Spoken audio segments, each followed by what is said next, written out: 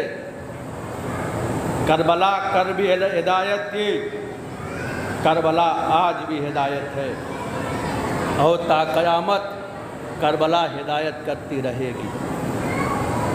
یہ کربلا کی تاریخ ہمیں صرف یہ نہیں سکھاتی کہ آؤ اور غم حسین میں آنسو بہا لو اور چلے جاؤ.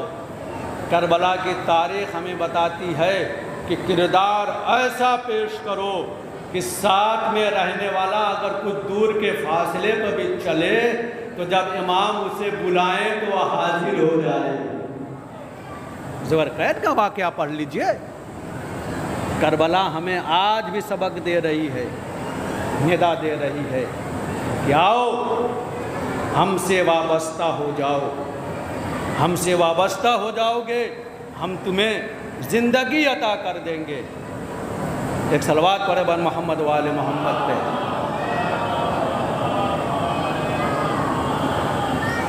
بلند ترین صلوات پڑھے بر محمد و آل محمد. آئیے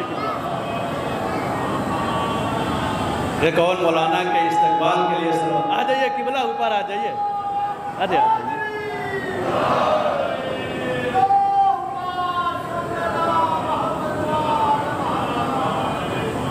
تو کربلا کی تاریخ ہمیں آج بھی آواز دے رہی ہے. آؤ ہمارا دل کشادہ ہے، آ جاؤ اور آ کر ہمارے سینے میں سوار ہو جاؤ، ہم تمہیں نجات دلانے کے لیے آمادہ ہیں. اب یہ انسان کی یہ درگاہ عالیہ تمام لوگوں کے لیے کھلا ہوا ہے، نہ کوئی مذہب نہ ملت کسی چیز کی کسی قوم کی قید نہیں ہے. آ جاؤ، دعائیں چاہتے ہو اس دروازے پہ آ جاؤ، بچہ چاہتے ہو اس دروازے پہ آ جاؤ، دولت چاہتے ہو اس دروازے پہ آ جاؤ. کیوں؟ اس لیے کہ ہمیں باب الحوائج امت نے نہیں بنایا، امام نے بنایا ہے. ہمیں باب الحوائج امت نے نہیں بنایا، امام نے بنایا ہے، امام نے القاب دیا ہے. عزیزو، مولانا تشریف لا چکے ہیں، 2-3 جملے مسائل کے پڑھوں گا، گفتگو تمام کر دوں گا. میرا سوچے وہ غازی جس کی خلقت ہی کربلا کے لیے ہوئی. جب سوچئے کہ آج ایک بھائی بہن اپنے بھائی پہ ناز ہوتا ہے. میں وقت نہیں ہے ورنہ میں آپ کے سامنے عرض کرتا کہ زینب میں اور عباس میں مناسبت کیا تھی، کتنی محبت تھی. عزیزو، کیا سوچئے کہ ایک بھائی کو اپنی بہن سے یا بہن کو اپنے بھائی پہ ناز ہوتا ہے. جب ہمارے جیسی بہنیں اپنے بھائی پر فخر کرتی ہیں، ذرا تصور کیجئے گا زینب اپنے بھائی عباس پہ کتنا فخر کرتی ہوگی. اور شاید یہی وجہ تھی کہ جب عباس آئے ہیں نا اور کہا آقا مجھے مرنے کی اجازت دیجئے نا، تو قیامت کے جملے ہیں. عزیزو، ذرا سوچئے گا کہ ایک مرتبہ زینب نے، میں مسائل کو بھی میں نے کہا 2 جملے 3 جملے پڑھوں گا، اس کے بعد مسائل ختم کر دوں گا. کیا کہا؟ اس عباس کو بلا کے، جب زینب نے عباس کو بلایا، بیویوں کا گھیرا بنایا، اور ایک مرتبہ علی کی بیٹی نے بیویوں کے سامنے ہاتھوں کو جوڑا اور کہا بیویوں مجھ زینب کو معاف کر دینا، اس لیے کہ جب یہ قافلہ 28 سفر کو مدینے سے چلا تھا تو میں نے کہا تھا تمہارے پردے کی محافظ زینب کرے گی، اس لیے کہ عباس موجود تھا. لیکن اے بیویوں، اب یہ میرا بھائی عباس کا ہے اور غرض عباس سے نکلے ہیں. جب فرات پہ آئے ہیں نا، تاریخ کے جملے ہیں، جب فرات پہ آئے ہیں نا تو لشکر ایسے پھٹ رہے تھے جیسے گائے پھٹ رہی ہو. عزیزو، عباس نے فرات میں قدم رکھا ہے اور یاد رکھیے گا تاریخ کے جملے ہیں نا، عباس گھوڑے سے زمین کربلا پہ نہیں ہے فرات پہ، کم سے کم عباس نے گھوڑے پہ سوار ہوتے ہوئے مشق سکینہ کو بھرا ہے، کم سے کم ساحل کے کنارے نہیں بیچ دریا میں اتنا عباس لے کے گئے تھے کہ بیٹھے بیٹھے مشق سکینہ کو بھرا ہے فرات سے۔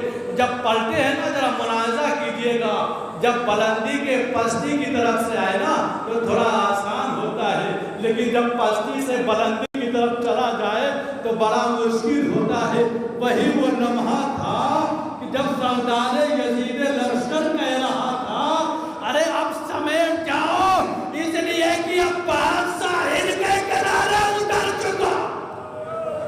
حضرت اللہ عباس بلندی پہ آئے ہیں، خیمے کا رخ کیا ہے، ایک بازو قلم ہوا، دوسرا بازو قلم ہوا، دل میں حسرت تھی پانی سکینہ تک خیمے تک پہنچ جائے، لیکن تاریخ نے لکھا ایک مرہون نے ایسا تیر مارا کہ ارے مشق سکینہ پہ لگا، ارے یہ عباس کا، ارے یہ مشق سکینہ سے پانی نہیں، عباس کا امان، ارے زمین کربلا میں گرے، آواز دی، آقا غلام کی خبر لیجیے۔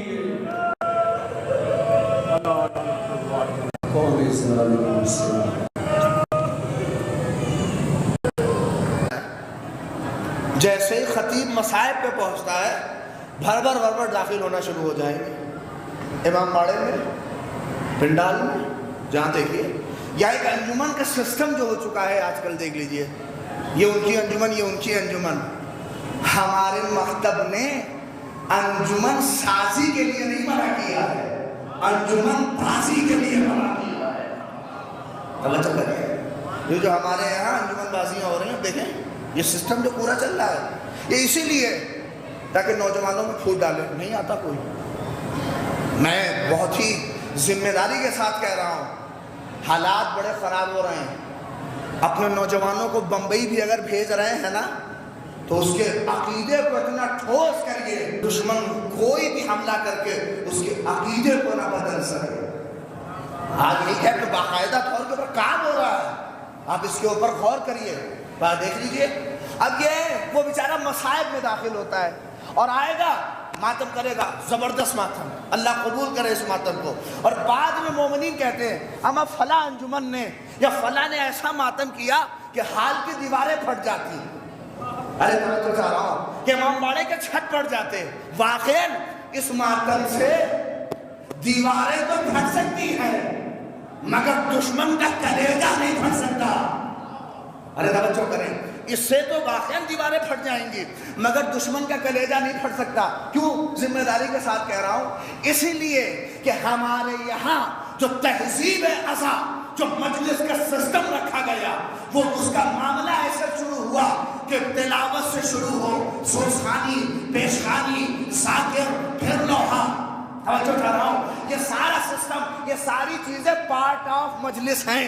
اسے نہ سمجھیے کہ یہ کم ہے، یہ زیادہ ہے۔ پہلے کہا کہ پیشخانی ہو، پھر سوسخانی ہو، پھر 1 گھنٹہ ذاکر پڑھے، اور یہ نوجوان بیچارہ آتا ہے کب؟ جب مصائب ختم ہو تب داخل ہوتا ہے۔ لیکن میں آپ سے کہہ رہا ہوں ایسے ماتم سے چھت پھٹ سکتے ہیں، چھت پھٹ سکتے ہیں۔ آپ دیکھیں ڈھولک میں، دیکھیں ملا نہیں رہا ہوں، ڈھولک میں آواز کیوں ہوتی ہے زیادہ؟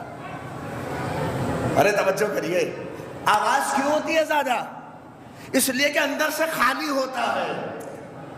ارے توجہ کریں، ڈھولک اسی لیے اس میں آواز ہوتی ہے چونکہ وہ خالی ہوتا ہے اندر سے، نہیں توجہ کر رہے ہیں۔ اس لیے ہمارے یہاں ماتم کو آواز نہیں کہا گیا، بلکہ میرے مرجع امام خمینی نے کہا کہ دیکھو یہ تمہارے سینے پہ جو ہاتھ پڑ رہے ہیں یہ ماتم نہیں ہے، وقت کے یزید کے منہ پہ تماچا ہے۔ نہیں توجہ چاہ رہا، یہ تو تمہارے سینے پہ ہاتھ ہے، یہ وقت کے یزید کے منہ پہ تماچا ہے۔ جو آخر میں داخل ہوتے ہیں، ماتم کرتے ہیں، اس سے چھت تو پھٹ سکتی ہے مگر اسی لیے کہا گیا کہ 1 گھنٹہ مجلس سنو، سینے کو معارف سے بھرو. اب جب ہاتھ بڑھے گا